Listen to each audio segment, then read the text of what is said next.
It's that time again for the assault on your ears, known as Lower Dorks, a Star Trek Lower Decks podcast. I am Aaron, and with me as always is Stavros. Tonight on our screens... Wait. No, Lower Decks is on our screens, right? I mean, that's what I heard. Upper Decks is also on our screens, but also Lower Decks is too. How does that work? I feel like these are mutually exclusive. Apparently not. If TNG can have their Lower Decks episode, then Lower Decks can have their TNG. But TNG wasn't titled Upper Decks. That's true. So this is the episode of Lower Decks called Upper Decks, which is confusing. Or poetic, depending on how you look at it. If you're a hack. Maybe we should talk about our drink first. Yeah, let's focus on that. This drink is called the Front Row, and it is vodka. Which we got a front row to the crew today. See, wow. It's thematic. It makes sense. I'm doing my job, Stavros. Yeah, well done. Doing my job.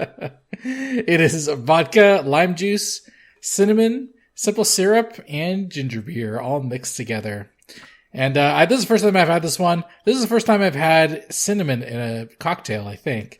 And the real kicker of this one is the cinnamon meeting the ginger in the ginger beer, and it gives it a very distinctive flavor that kind of punches you in the face at first. But now I'm kind of into it. I want to get more of it, especially after the disaster of the Michelada last week. Yeah, and this is one of those drinks that when it's described to you, it shouldn't work. Mm-hmm. But it does, and I don't know how. I will say one thing, this is very hard to make. Yeah.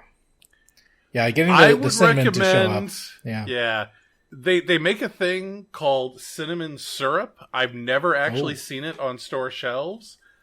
I would recommend getting that rather than using the syrup and cinnamon on your own, if it actually tastes good. I've never actually tasted it. For all I know, it doesn't taste like cinnamon at all. But it's probably easier than trying to get the cinnamon into your drink, because it does not want to mix. You just wind up with clumps of cinnamon spread throughout your drink. Yeah, I mixed the cinnamon with the simple syrup and then added the rest of the drink on top of it. So at the bottom of my drink, there's some clumped up cinnamon a little bit. But if you're not an idiot and you don't drink it with a straw like I was a few minutes ago, then you're just sipping it off the top. From what I understand, what you're supposed to do is mix the cinnamon with the simple syrup. Right.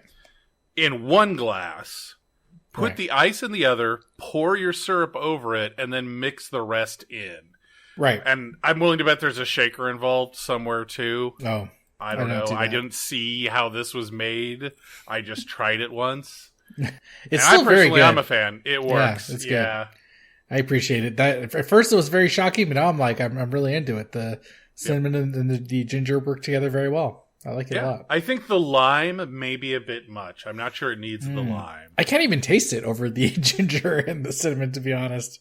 I know it's in there. I just can't taste it at all. Mm-hmm. But, whatever. It tastes good. I'm down with it. Yeah. I'm enjoying it. The question is, am I going to enjoy the P+ description of this episode? Yeah. What'd you think about that? So for Upper Decks, the Paramount Plus episode description is, the Lower Deckers have a pumpkin carving party. I mean, that's accurate. There is a scene where pumpkins get carved for a minute, but it's an entire episode that has nothing to do with pumpkin carving. You're absolutely right. It accurately describes one short scene and not the gist of the episode, so something to be desired there. Yeah. Do we want to roll right into talking about the pumpkin carving scene then? I do, but first, we complain a lot about the metadata for the episodes for this show, but guess what was recently fixed? The Paramount Plus description for Dos Cerritos. It now says Dos Cerritos instead of Dos Cerrito. That's not fun to me. I like it being wrong, and I wish they hadn't corrected it. Maybe after we complain about the episode description, this one will turn out better. You never know. Yeah, I don't know. I feel like they were phoning in this episode description. Some intern watched the first few seconds and said, that's it. It's an entire episode about pumpkin carving. Of course. Of course. Of course. The pumpkin carving scene a little late for the Halloween time slot, unfortunately. I'm starting to feel like this whole season ran delayed later a month than maybe? they expected to. Yeah, I think so. But still fun. But the little Cerritos, it was so cute. So, yeah, there's the Cerritos, and then they also did the V'ger. V'ger, yeah. Actually, fun fact, in the original theatrical release, you never actually see V'ger's shape, right? Oh, yeah. It's all, like, shrouded, and you only see pieces of it. I think it's not until, like, the special edition release you actually get the full V'ger shape that we all know and love. Right. But can we talk about, first off, I love that T'Lyn refers to it as mutilating gourds. It's pretty good. For pumpkin carving. But also, did you notice how many pumpkins they had in their quarters? No, they have a lot of them in there? 14 pumpkins. Hey, you're going to mangle the first one, okay? For sure. Jesus, man, why so many pumpkins? And did they grow those pumpkins, or did they, like, replicate them? Are they real pumpkins? It's got to be. Or it's like got to be replicated. Replicated biomatter. I just a lot of questions there, guys. Yeah, left unresolved. And they did a lot of effort for something that they had no idea why they were doing it. Yeah, were they just doing it for funsies? They never really go into that, I guess. Yeah. Well, I mean, I assume that they did it as a part of a tradition, but didn't know why it was a tradition. Yeah. It was weird. It was. Great scene, though. Very fun. Yeah, I enjoyed it a lot. How about that Boimler Beard update and the Rutherford lack of beard update? I feel like the Rutherford lack of beard update, I mean, is that like... He gave up on that real fast. Yeah, and it's not even like it's a lack of update. It's like a rollback, right? Yeah, it is. Yeah. And I feel like, is this a mistake, or did they just get lazy? I mean, like, did something happen in the last episode that made him like give up on it? I got a lot of questions about this. Yeah, like he had that bad experience with the transporter, and he decided that Beard Boimler was not for him. I guess he's off on the train, then off the train. Yeah, it was the Micheladas did him in. It was all like, yeah, this was a bad. He realized they were bad, probably, just like us. I am going back to being me. But I didn't even realize it until we started talking about this. This is another episode, isn't it, where they don't reference the metaplot for this season. That's right. Yep. No alternate universes, no pad. Yeah, they're running out of time to get to that. Usually it's like the last 2 or 3 episodes that they really get into. Oh my god, yeah. This is there's only 2 more episodes after this. What the heck, man? I know. Thanks really for bringing me down, Stavros. Join the club, man. That's exactly how I feel. Is there any, speaking of this scene, so Mariner mentions getting stuck in a painting. Is there a precedent for that in Star Trek or otherwise that occurred to you? And that's it. I was going nuts. I'm like, okay, so stuck in a painting? No. Yeah. She says they got sucked into a holo imager. Right. Couldn't find anything for that. I don't know, man. It makes no sense. Yeah. It's got to be a reference to something, but I don't know what it is. I'm drawing a blank too. And apparently the internet doesn't know either because, nobody could tell me. Yeah. Sad. Alas, maybe somebody will reply to the comments on this episode and tell us, because we have no idea. I keep thinking about like Mario 64 and jumping into paintings, but that can't be it. That would be a weird reference to make. Yeah, I think so. And I like a Mariner and Boimler have to leave the pumpkin carving to replicate more snacks because apparently the room they're in doesn't have a replicator, or were they just too hammered to understand that they could just do that? Or they just needed a reason to leave? We've seen every wall of this of their quarters at this point. And I don't remember ever seeing. Is there no replicator in there? Oh, I don't think so. Could be it. Because they're in Boimler and Rutherford's quarters, right? Yeah, this isn't the Enterprise, man. Yeah. You don't all get replicators. That's just for like senior officers. I guess you're right. Yeah, I didn't think of that. I thought that they had all the amenities now that they had their own quarters, but nope. Still no replicators. No replicators. Well, should we jump into the premise? Let's talk about what this episode is all about. This is and they even talk very clearly about it, where Boimler is like, we're kind of the stars of the show around here. And of course, Captain Freeman in the very next scene says, nothing happens around here without the bridge crew. And you get the glory shot of all the bridge crew together, which is fucking epic, by the way. Yeah, I love that shot. The epic bridge crew shot. Fantastic. I loved that. Loved it. But of course, that's the thing behind this episode is it's not about the lower deckers. It's about several members of the bridge crew going about their business, which is weird because the lower decks episode of TNG was about the kind of the friendship and all togetherness of the lower deckers. Whereas this one, like every single senior officer kind of does their own thing. How'd you feel about that? It's like, not really it's the reverse. It's like the reverse of that episode, right? Kinda, yeah. So like, my question is, so in the original Lower Decks episode, somebody died. So shouldn't, like, somebody have died in this episode? Who'd you want to die? Shaxs again? Should somebody have, like, come back to life or something? I don't really know how reversing things work when it comes to death. Yeah, I'm not sure. That certainly does not happen. No. Not happen at all. What was your overall take? Like, did it work for this show? Oh, this episode worked fantastic. Yeah. And we're referencing Lower Decks from TNG as, like, right. This is the reverse of it. But it's really not. This is much more like the Pulp Fiction style episodes that you see shows will do occasionally, where, like, it just follows a bunch of different background or bit characters. I think The Simpsons did it back in the day. Sure. And it's just a real fun episode style to do. I enjoyed it. I like these kind of episodes, especially when you have a wide cast of secondary characters. Yeah. This show definitely has that, for sure. Honestly, like, we're going to get into it, but, like, I am blown away. They just did so much effort in making the senior officers not look like complete buffoons. Yeah, very much a redemption story here. Totally. And we're going to talk about each of these senior officer paths in a moment here, but let's talk about a little bit more about the setting and what's going on. So apparently Barnes has just been recovered from this, they call it the Zerta pathogen, which reminded me of the TNG episode Genesis. But that is called something else. Barclay's protomorphosis syndrome that's what that's called. Yes. But this is something different. That's the one where, oh gosh, Crusher tries to cure Barclay's the flu, right? Right. And it mixes with his DNA and turns everybody into, like, hyper reverse evolved things. And like Troy becomes a fish, right? And Riker becomes a caveman. Worf doesn't change at all, apparently. Not at all. Spits in Crusher's face just like he does every day. Well, I mean, yeah, he got a little more savage, but other than that, no big change, you know.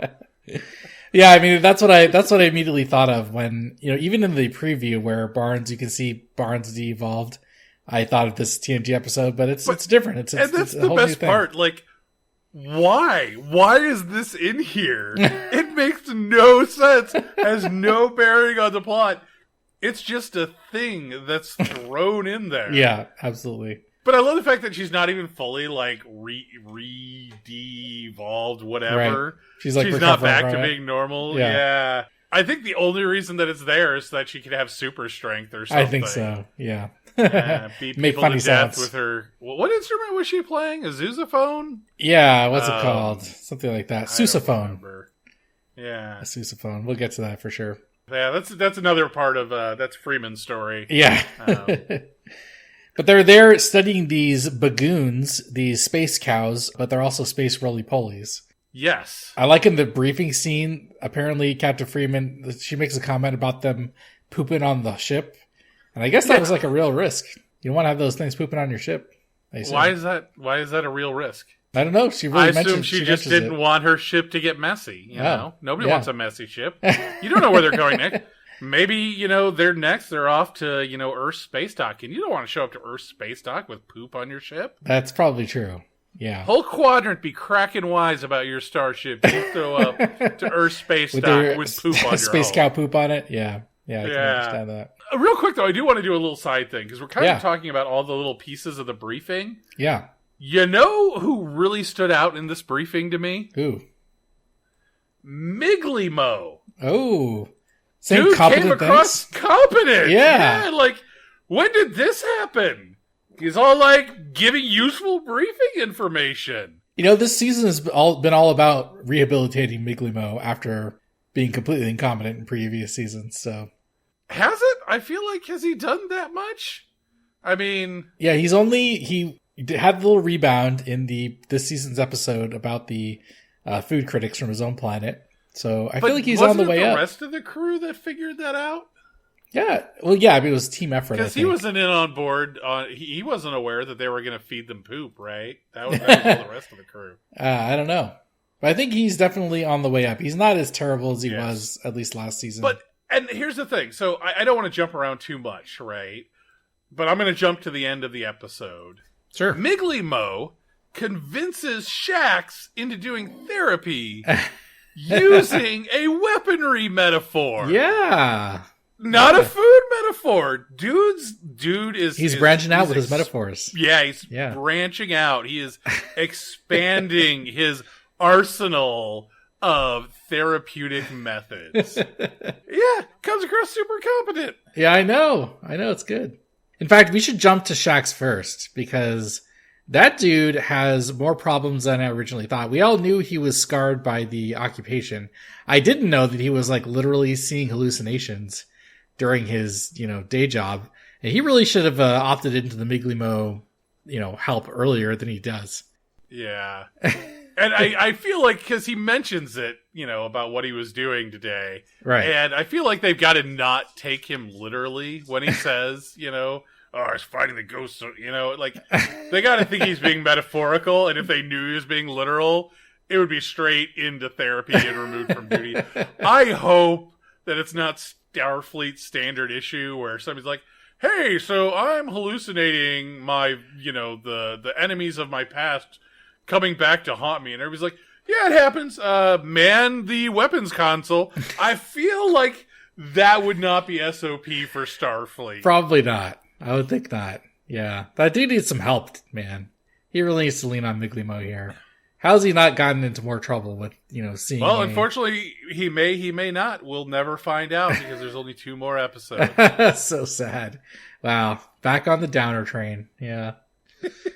Is this just how PTSD manifests with Bajorans, maybe? Because it clearly is PTSD.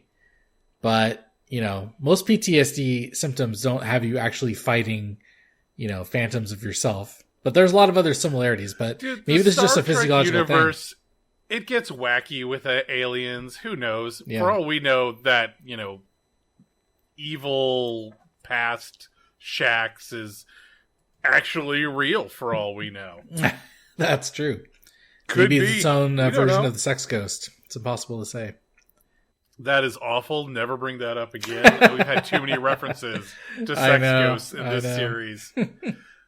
Let Sub Rosa die, damn it. I recently, seriously. Though, I had to look up Sub Rosa on Memory Alpha because, of course, I did. And I always thought, yeah, it's like a first or second season episode. That's where all the terrible episodes are. No. Sub Rosa is not season a first 7, season episode. It's not a second season. It's not a third. It is a 7th season episode. It is the we got this shit figured out and on lockdown episode. And somebody said, hey, here's a script. What do you guys think? And like the rest of the writer room must have already been checked out for the day and just done. They're like, yeah, sure, throw it on the screen. I don't know, man. Just, oh god, season 7. I know. Someone's stuck in a little fast one there somehow. Yeah. I don't know how that happened. Yeah. How about they mentioned the Battle of Tempasa, and then Tempasa is an obscure, of course, DS9 reference, just as an area of Bajor. This is just like the TTRPG reference from last episode. I love when they pull out random little shit like this where you can look it up. I'm like, where is Tempasa? And sure enough, it was mentioned in DS9 one time. Yeah, wasn't that Kira's resistance cell? Right. Exactly. That's maybe how he knew Kira.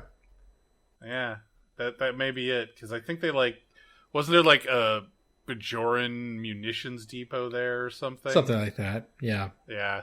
I don't think we need to get that into the weeds on it, but apparently this was the battle. Yeah. I like it. Well, the fade into that battle was so good. Where it's dark and the lightning behind Shaxs before the lighting comes back up again. That was a very cool transition. Do we want to talk about the animation in this episode? Yeah, we should. Like we've mentioned, this whole season is good, but this episode is like next level good. Yeah. I mean, anything else stand out to you? Because that transition is definitely on the forefront of my mind. The transition was fantastic. The epic bridge crew shot. Yeah. I noticed when they were dealing with the bagoos or whatever. Bagoons, yeah. They were really well animated. Like, they could have, phoned that in. Yeah. But they went all out on animating those. Just a fantastic job all around. Totally agree. All of it looks really good. Lots of detailing on Shaxs with the muscles and whatnot when he's freaking out. Yeah. What about the Shaxs bear hug of death? I don't want to get hugged by that guy. Did What if he accidentally Shaxs squeezes too high? Actually, hard. the guy didn't die. He was still twitching after Shaxs dropped him. So I think he's just paralyzed from, like, I don't know, the chest down. So he's fine. He's fine. Dr. Tana will fix him right up. I mean, unless he's like, Worf in, what is that, Matter of Honor or whatever it is. Where he breaks his back and they're like, yeah, we can fix it. And he's like, no, I'll just kill myself. Yeah, awkward. But yeah, that Shaxs has a lot of fun stuff going on there with the animation, and get a little bit more about his character. Again, I'm just still scared about him hallucinating during critical bridge moments. Maybe that explains a lot of his outbursts. He's just hallucinating a lot of the time. Who knows, man? I'm just glad that they never came up against any Cardassians. Yeah. That could have been bad. He's going to fly off the handle with any Cardassians for sure. They run into like a Cardassian cruise ship. Dude comes on the screen and Shaxs immediately torpedoes them. That'd be amazing. Who should we go to next? How about Dr. Ta'ana? She has a lot going on there. I think you mean the Nurse Westlake. Yeah. The nurse, so much dialogue. In this episode. And just pure sass from beginning to end. Yeah. Loved it. I mean, just like, that character is fantastic. If they do a follow-up series, they can drop Ta'ana and just have Westlake be the Doctor. I'm on board for this. It's funny because we talked about the Lower Decks one-shot comic, and they're doing the whole series of comics now. But I heard that Westlake gets a lot of page presence in the in that comics. I'll have to check that out. We'll have to talk about it when we review those comics. Yeah, totally. We're gonna have to get there. I like how he references the singing virus from the Strange New Worlds episode. Oh my god, yes. I love that. But the whole premise of Dr. Ta'ana, she's getting pain management complaints so she literally is not giving patients enough anesthetic when she's like working on them. She's like a masochist, right? That's her whole she's thing. Both. I mean, she's not giving other people anesthesia. Then she's a sadist and a masochist, I guess, right? Yeah, sadomasochist? Yeah. I don't know, man. Like, I just think that she thinks everybody should be on her level. Yeah. But it's like, not everybody's into that, Ta'ana, Know your customers. I love it. Nurse Westlake is like working on her, generating pain. And at one point, there is a shot of Dr. Ta'ana with like a bite mark on her shoulder. So did Nurse Westlake do that? Or did he outsource that somehow? I didn't even notice that. It's such a little detail, but I'm like, someone bit her on the shoulder. I don't think it was Westlake. It is a bite mark. It is a bite mark. What is going on there? It's crazy. But hopefully at least she gets a little handle on her pain management issues there before the end of the episode. But the best line in the entire episode was, that was set to kill. And she's like, so am I. I was like, yes, this is great. As funny as that is, the lead up to it, like, how do phasers work? That was set to kill? It's one thing where it's all like, as a species, like, I don't know, you're more resilient to it or more well put together. But right. like, how does phasers killing people work? Like, is it based on pain? Do they literally cause so much pain you keel over dead? That seems like a brutally horrible war crime level weapon. Absolutely. Like, I mean, and I guess they're not Starfleet phasers, they're Click-It phasers, so right. I can't really say anything, but... Hard to say, yeah. Jeez, guys, I mean, tone it down a little. That's a little dark. Getting a little dark, this episode. Before we leave, I got a comment about one thing here. Yeah. I'm still on the whole Westlake is amazing thing. Of course, Did you notice that Ta'ana lets Westlake pet her? Yes, and she purrs at the end, too. Yeah, she seems to like it. Yeah. She's is that a little what do you call it, like emotional cheating on Shaxs there? Wow, dude! If you let someone else pet you, it's not a foot rub, dude. I think we're fine. Foot rub, and head rub are completely different things. Completely different. Makes sense. Let's move on over to Billups. My favorite thing about Billups, there's so much going on here. But yeah, there is. But I mean, the biggest thing is he's continuing to expand his breakfast palette. Yes, of course. He had a bagel. I love that they followed up on this just bizarre plot point. Like, it's not even a plot point; it's just a random thing thrown out there. Yeah. And they brought it up again. It's a character trait, and they're sticking with it. It's great. It's hilarious. When he's making that log entry, did you notice that he's like holding a pad like he's making a log entry, but his mouth isn't moving like he's thinking it, but then he stops. Like, it's very confusing. Is he talking into the pad, or what's going on there? Didn't this whole episode kind of have a lot of like voiceovers that you don't normally see in Lower Decks? Kinda, yeah. But like in other scenes, Ransom is talking into a pad. Other people are actually using pads, but Billups is just like thinking into his pad for his log entry. Man. Confusing. Anyway, my favorite thing about Billups was that he uses technobabble. I've gotten to the point in my Star Trek fandom where like I can kind of understand the gist of what the technobabble is trying to say. But in this episode, Billups, both in the briefing room scene and in engineering, is using technobabble that like I cannot make sense of, which just makes it even more awesome, I think. Yeah, well, that's the gag, right? Yeah, it's so good. I loved it. There's the scene where they have to fix the failing plasma canisters. So, interesting thing, I did a little Memory Alpha research, and plasma canisters are only mentioned in one episode of Enterprise, where they pay for their ship repairs in the episode Dead Stop with It, but it has not appeared anywhere else except for this episode.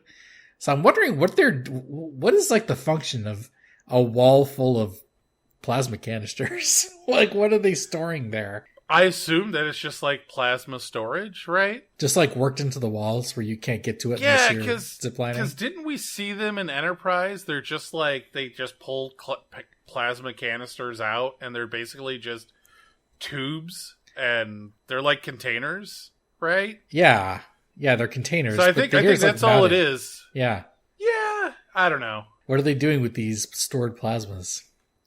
Just hanging out behind walls. The whole Billups plot is just full of random technology.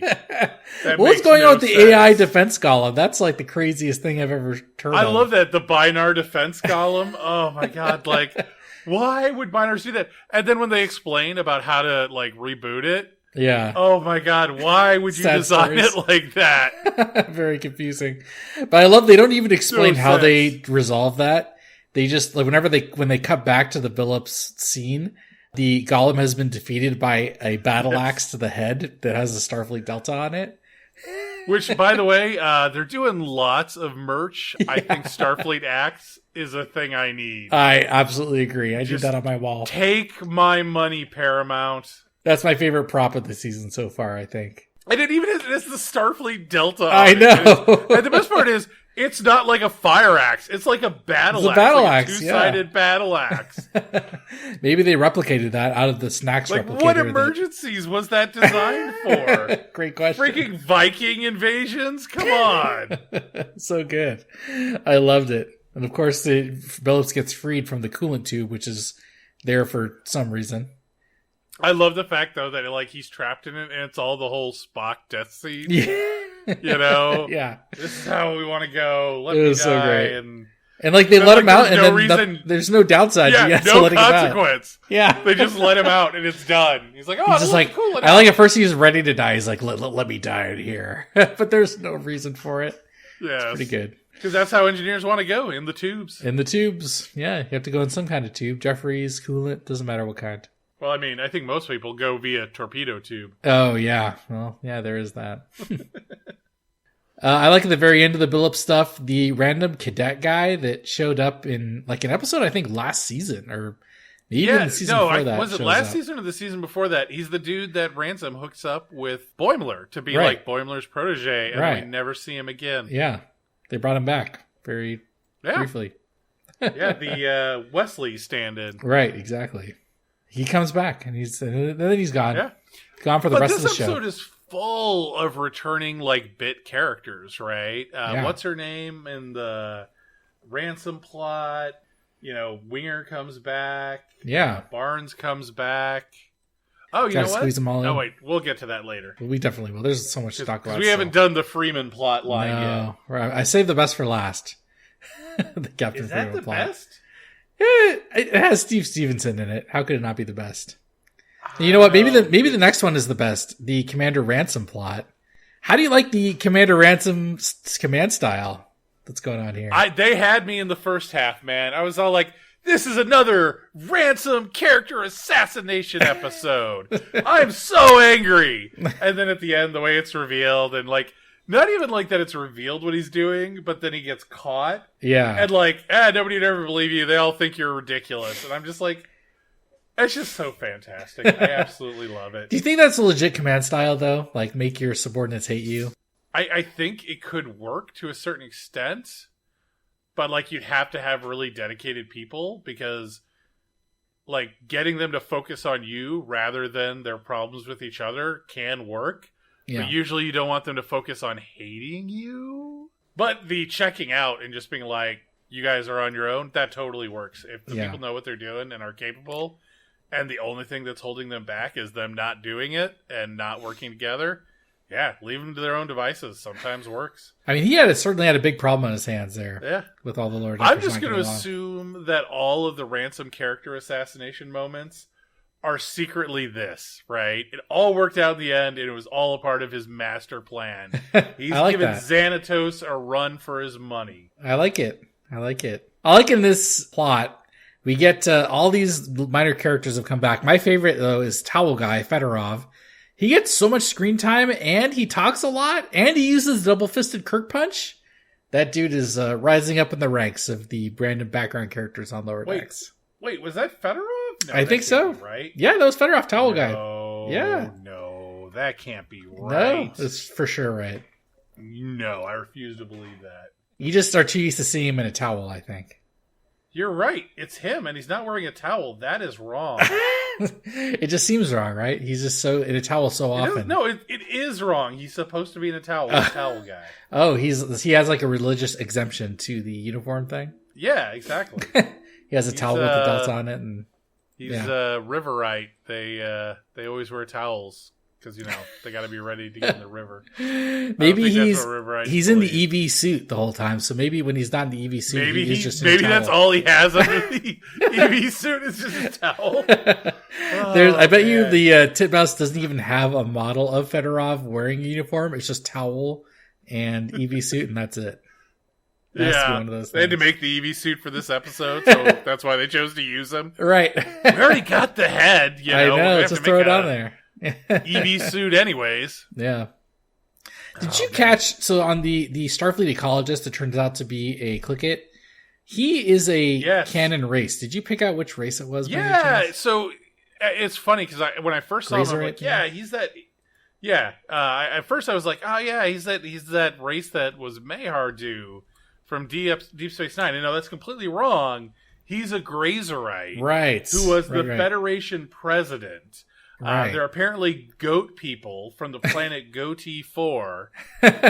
Of course. No, that's not right. He's a Grazerite. I don't know where they're from.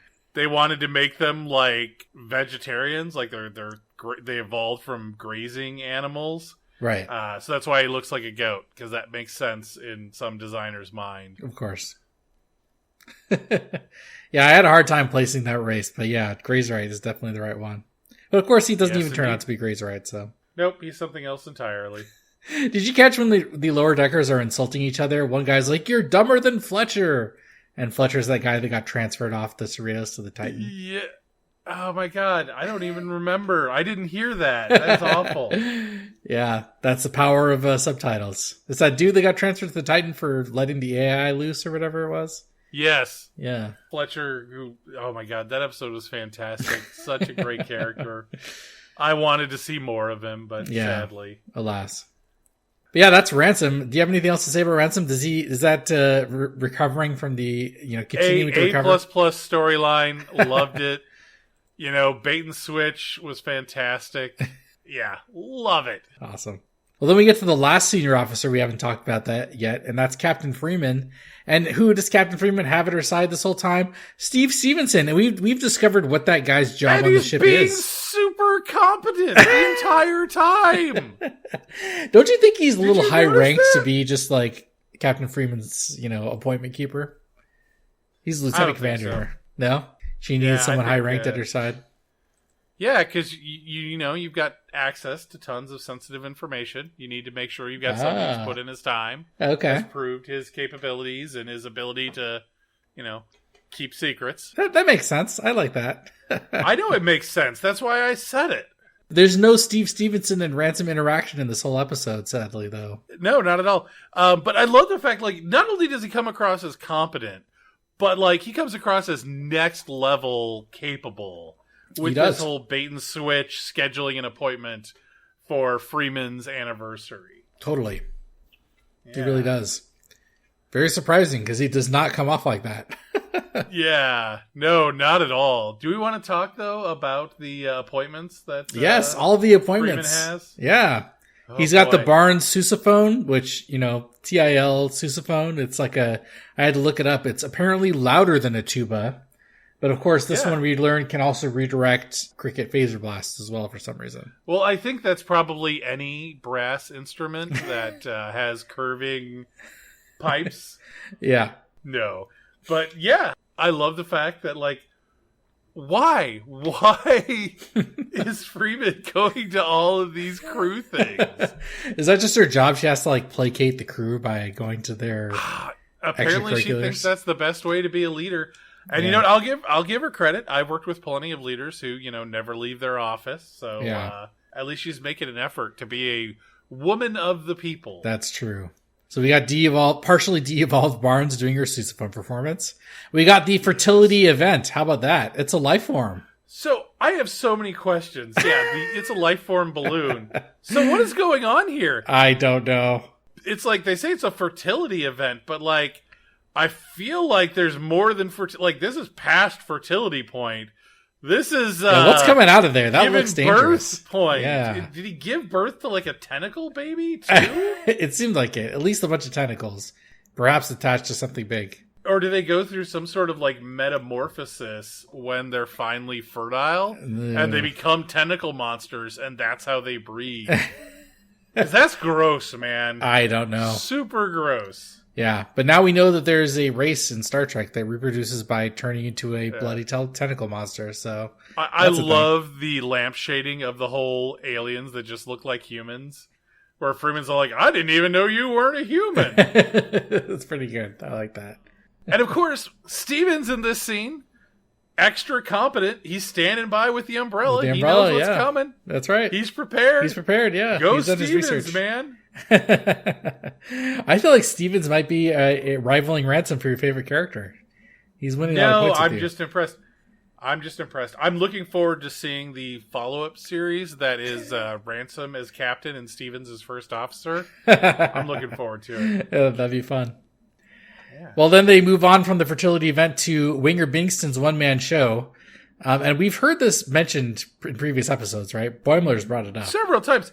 Wasn't Boimler a fan of this? Yeah, he was a big fan. But then there was 0 other people in the show, in the audience. This thing is terrible. It was pretty bad. God, man. Boimler, but no one's watching it either. Taste. Yeah, it's literally just the captain and Stevens. Yeah. Ugh, no one else wants to do it. So that was pretty get bad. Him down. Yeah. Then of course all the click it stuff happens. My favorite thing about the whole click it plot when Captain Freeman, kind of outsmarts the click its is when she goes onto the bridge when the emergency happens. There's literally 0 other people on the bridge. There's no one else there when she runs out and hails the click it commander. I did not even notice this. Yeah, it's a conceit of this whole episode, right? Especially the engineering stuff and the click it stuff where there's no red alerts. No, these plots have to be self-contained, right? So they can't warn each other about what's going on. So I think we know why, because no one's at the wheel. They're all on lunch. Yeah. Didn't think there was much of a threat in this asteroid field, so yeah. I do want to mention one thing, though. The Clickets, obviously, we've talked about them a couple of times now. Yeah. They are coming back from the episode Veritas. That's right, yeah. Yeah, they were the ones that sold the map to Freeman, and she totally offended them by saying thanks. Thanks, yeah. Yeah. I like that self-referential stuff. I like their ships, too. I like their little pokey ships. Those are pretty neat. So I don't like their ships. Oh, you don't like them? But it's not because I don't like the look of them and I don't like the design. I don't like that they didn't try to stick to the Roddenberry rules of starship design. Oh, okay. And I find that to be a lot of fun when they're doing alien ships and trying to stick to those rules, seeing what they come up with. Yeah. And so I think it was just a missed opportunity. Yeah. But it's the same ship design that we saw previously in Veritas. So, oh, it is. Okay. My complaint is, 5 seasons too late, I guess. I'm sure we'll never see them again. R.I.P. There's only 2 more episodes. Maybe they'll come back in Strange New Worlds. Maybe we'll get a First Contact get some Clicket episode. Yeah, perhaps. At the end of Captain Freeman's arc, she, of course, meets up with her husband who is surprise visiting. He's wearing a 20th century suit for some reason. Apparently still in style. I've always wondered about the formal wear. Yeah, that's what I was saying. You don't know that that's the style. I mean... It's always all over the place, right? Like, Enterprise did a big thing about, making it seem like the 20th century styling is kind of, at least still around, but you don't really see it a lot after that. Enterprise did a good job of doing evolutionary designs where they kind of wanted to make the series look day after tomorrow. Right. I always think back to TOS, and I love TOS because, everybody's wearing jumpsuits in TOS. Yeah. That's just the style that people chose as, this is the style of the future. We realized that onesies were the way to go. And you know what? I'm on board for that. Yeah. If somebody came to me and said, hey, the style now is that we're all going to wear onesies, so you only have to buy one piece for every day of the week, I'm set. This is my Monday Wednesday. This is my Tuesday onesie. Fantastic. That's right. Yeah, interesting to see that the suit is still around and does make an appearance every now and then. I wonder if it feels very vintage or hipster or something when you show up in a suit. I do wonder because they go to Paris, right? Right. Mm-hmm. And I do wonder if it's because it's obviously a holodeck simulation. Right. I do wonder if that's supposed to be a past era Paris. Ooh. Is there some event going on that they're there to, witness? Yeah, that's a good point. Their anniversary. It could be. I thought the Paris Cafe was going to be the Café des Artistes from TNG, but it's TNG. Not. It's not. Yeah. But speaking of that, can we talk real quick about what is the deal with Star Trek in Paris? So they really like Paris. The Freemans have now had their anniversary in Paris. Right. Picard was from, France. I guess it's Star Trek in France. Paris comes up a lot. It does. Picard was from France, despite having the English accent for no apparent reason. Tom Paris hung out in France. Uh-huh. Right? Remember he had the Sandrine was the bar he hung out with? That's right. Also his name. In college or after he got kicked out of Starfleet. Right. I don't remember when it was. It was sometime. Paris went to Paris. Makes sense. Uh-huh. Hollow Da Vinci kept wanting to move to France. Uh-huh. Julian Bashir hung out in a French Hollow Club during his... They do really like France. Julian Bashir spy. Why? And here's the other thing that gets me. So, the executive branch of the Federation is located in San Francisco with Starfleet headquarters. Starfleet headquarters is, but the president office in France, right? No, so the executive branch, yeah. Oh, no, sorry. Starfleet Academy is in San Francisco. Right. But Starfleet headquarters is in France. It is? With the president. Why does the executive branch, because in DS9, they go to Paris to visit the president. Why is the executive branch not in the same location as the legislative? Why are they spread out? I guess that way they can't get all branches at once with a surprise attack or something. I question Starfleet's government structure. It's a little too decentralized for my taste. Are you sure Starfleet HQ is in Paris? I feel like it's also in San Francisco with Starfleet Academy. The only thing that is true. It's possible it's in San Francisco. I feel like was it Beyond where it was in England or something? Oh yeah, there's some of it in London too. Yeah. Yeah. But if nothing else, the president's offices are in Paris. For sure. And I just, do they just do all of their government work via Teams meetings? I guess it's no big deal. You see the speed of the transporters in Picard, you just walk through it and go somewhere else. Replicators, or not replicators. They're basically replicators, transporters that certainly don't kill you on one side and make a copy on the other. Exactly. Yeah, I don't know. Certainly a lot of Paris floating around in Star Trek, that's for sure. It's just weird, right? It's weird that it comes up so much. Yeah, it is a little weird. Like, Earth is a big planet, you know? Why not have, Starfleet headquarters in Australia or something? Yeah. Why not on the moon? Why not? Why isn't Starfleet headquarters on Earth's space dock? That seems like a good place to have your space-based agency to have their headquarters in space. Slow down there. You're making way too much sense, all right? If somebody came to NASA and said, hey guys, so we know your headquarters is wherever. Have you guys thought about moving to this giant space station we have in orbit? NASA would be like, oh yeah, that makes a lot of sense. That would probably make our work a lot easier. You're making too much sense, all right? You need to pace it back a bit and make less sense.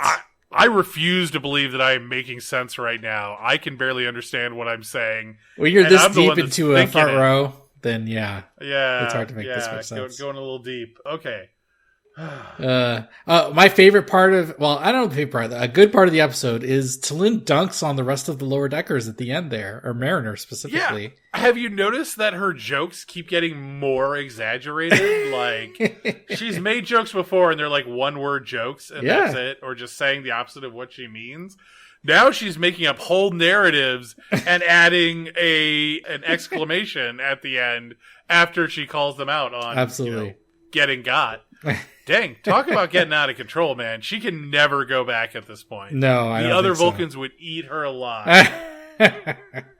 It's good. I appreciate the boom right at the end there. I thought that was solid.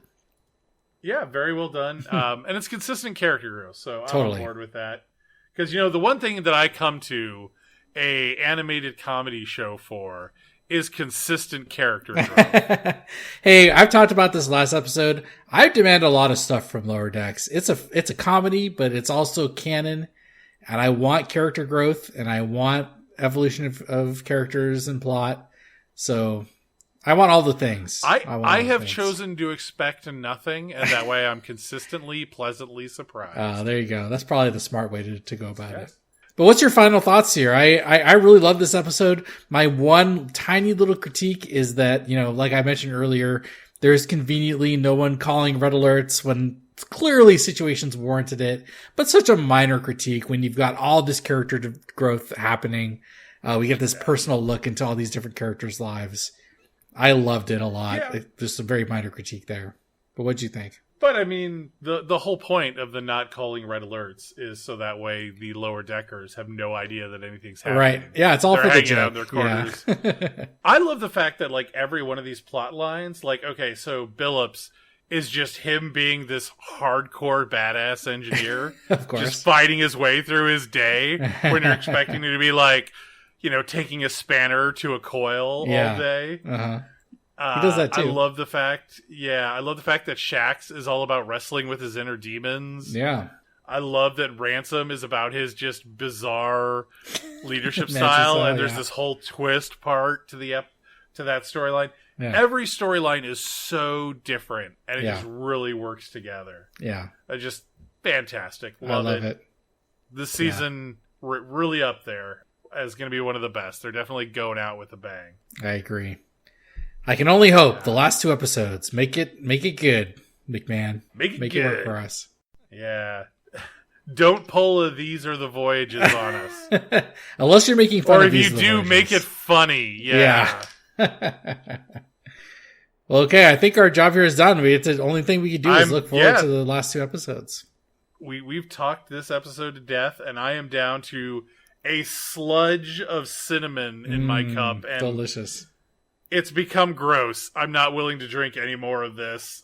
It was good all the way down, but this last little sliver of slimy grossness is not going down my gullet. No. So we'll be back next week for, the second to last episode, the penultimate episode of this series. But in the meantime, you can check us out on Blue Sky, lowerdorks.bsky.social, or if you want something more, hang out with your own bad selves. I'm sure you're the leads in your own story. That's just a really sad story. You just fight and or kill yourself with bear hugs at the very end. It's just sad.